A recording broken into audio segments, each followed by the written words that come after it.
সদায় খবৰ গোটাবলৈ ওলাই যোৱা মানুহজন আজি নিজেই খবৰ হৈ আহিল।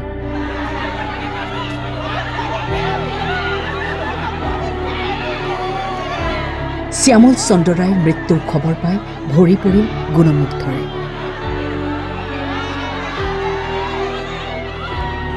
পত্নীৰ লগতে একমাত্ৰ পুত্ৰক এৰি থৈ গ'ল সাংবাদিকগৰাকীয়ে।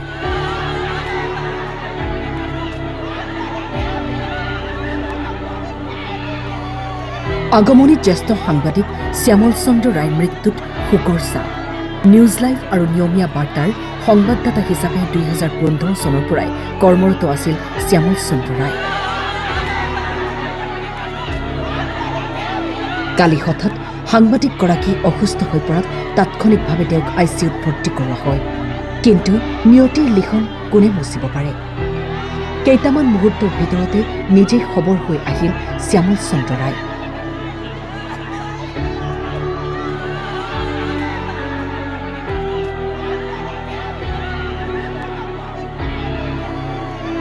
সাংবাদিকগৰাকীক শেষ বিদায় জনাই আগমনী গোলকগঞ্জ প্ৰেছ ক্লাব, আক্ৰাছু, দেশী গৰীয়া মৰীয়া আৰু আছুকে ধৰি বিভিন্ন দল সংগঠনে।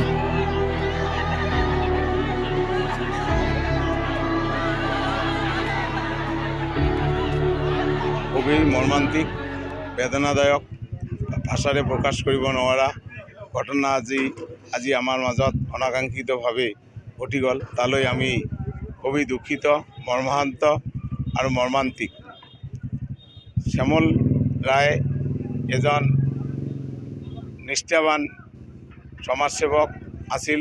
তেখেতে স্কুলীয়া জীৱনৰ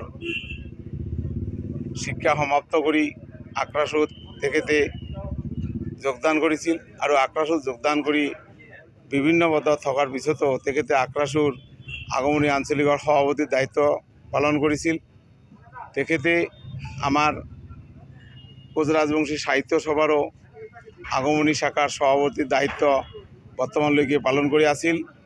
তেখেত এজন সঁচাই নিষ্ঠাৱান সাংবাদিকো আছিল, সমাজ সেৱক আছিল।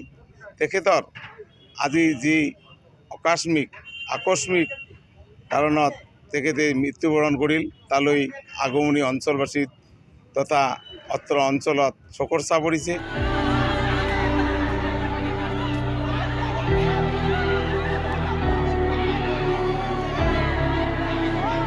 গোলকগঞ্জৰ পৰা কাজী ফিৰোজ আলমৰ ৰিপৰ্ট, টাইম 8।